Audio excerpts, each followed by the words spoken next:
Good morning students. Class 11th आपका वो chapter complete हुआ, गलता लोहा। अब पद्य भाग के अंदर जो आपका चैप्टर है वो है घर की याद। राइटर है भवानी प्रसाद मिश्र।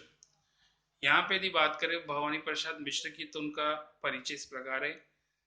भवानी प्रसाद मिश्र का जन्म 1913 1930 के मध्य प्रदेश के होशंगाबाद जिले के टिगरिया गांव में हुआ।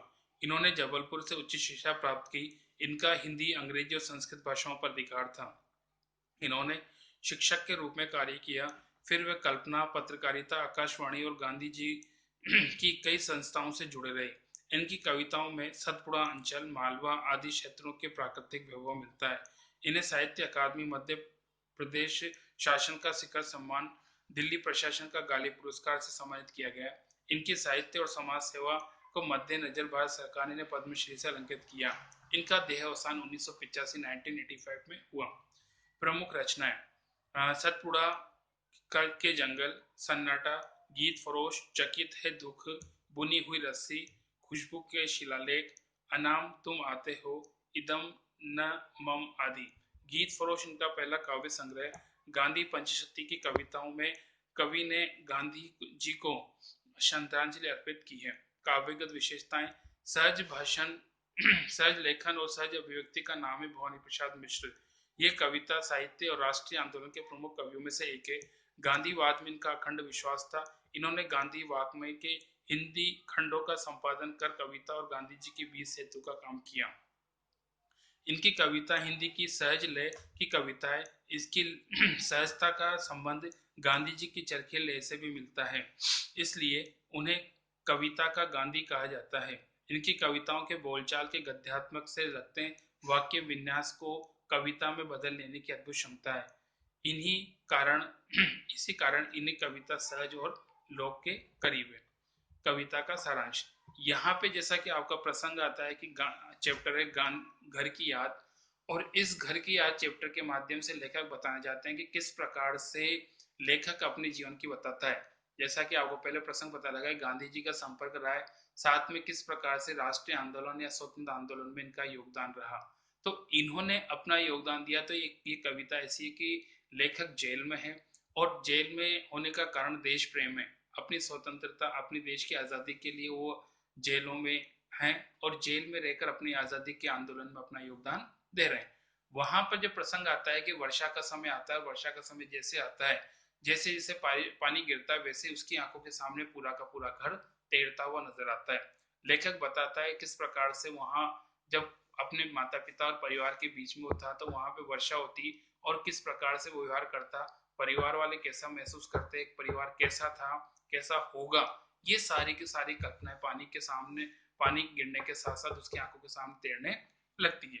लेखक ये भी बताता है किस प्रकार से जो उनके पिता हैं, उनका व्यक्तित्व है, वो एक ऐसे सुदृढ़, मजबूत और कह सकते हो कि हष्ट हष्ट पुष्ट और बलिष्ठ व्यक्ति हैं, जो बड़े से बड़े कष्ट को भी सहन कर लेते हैं। साथ में कह सकते हो कि यहाँ पे उनका रूप ऐसा है कि वो गांधी जी के विचारों के प्रेरक हैं, और साथ में इसी कारण अपने पुत्र के देश प्रेम के कारण जेल में जाने पर भी दुखी नहीं होते, बल्कि उसके लिए वो खुश होते हैं।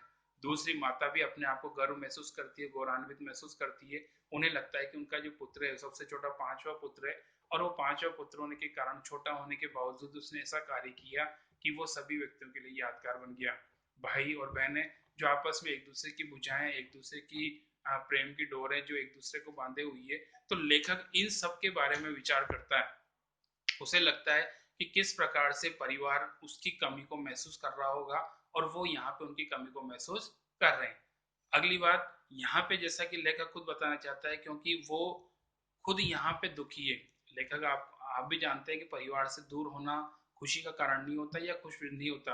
तो यहाँ पे लेखक महसूस करता है किस प्रकार से परिवार से दूर है, और परिवार से दूर रहने के कारण उसकी जो दुख है वो अपने घर वालों को बताना नहीं चाहता, क्योंकि वो ये चाहता है कि अगर घर वालों को इस बारे में पता होगा कि वो वहां पर दुखी है, तो निश्चित तौर पर उनके दुख होगा, और वो उनके दुख को बढ़ाना नहीं चाहता।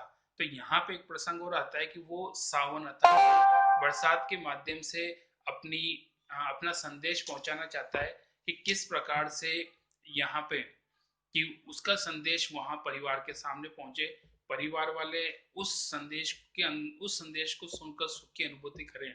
लेखक कहना चाहता है या कवि कहना चाहता है कि उसका जो संदेश है कि हे सजीले सावन, तुम जितना बरसना हो उतना बरस लो, लेकिन तुम्हारे बरसने के साथ साथ मेरे परिवार वाले बरसने नहीं चाहिए। अर्थात मेरे परिवार वालों की आंखों से आंसू की धारा नहीं बहनी चाहिए।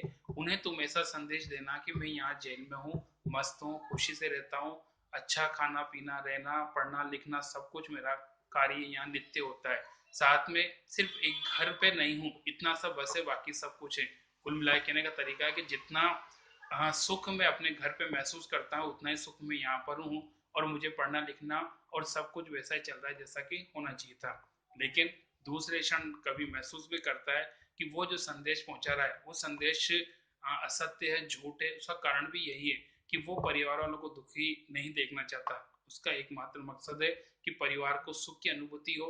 दूसरी बात, यहाँ पे वो दुखी है, उदास है, किसी से बोलता नहीं, अकेलेपन का, एकांत का शिकार हो चुका है, लेकिन फिर भी वो ऐसा संदेश परिवार तक पहुंचाने की कोशिश नहीं करता। और यहाँ पे आगाह भी करता है, वो सावन को इस बात के लिए आगाह करता है कि ऐसा नहीं कि जल्दबाजी में कोई चीज बक दे, या ऐसा कोई संदेश या ऐसा कोई कह सकते हो शक परिवार वालों को मिल जाए कि वो किस प्रकार से यहाँ पर रह रहा है। तो ये एक सारी की सारी जो बात है वो इस ढंग से प्रदर्शित होती है कि किस प्रकार से एक व्यक्ति है जो परिवार से दूर है, लेकिन परिवार से दूर होने के बावजूद भी वो उस चीज को महसूस करता है कि देश प्रेम के लिए वो इन सबको, और यहाँ तक कि उनकी कमी, उनके बिछड़ने तक को स्वीकार करने को तत्पर है। बाकी नेक्स्ट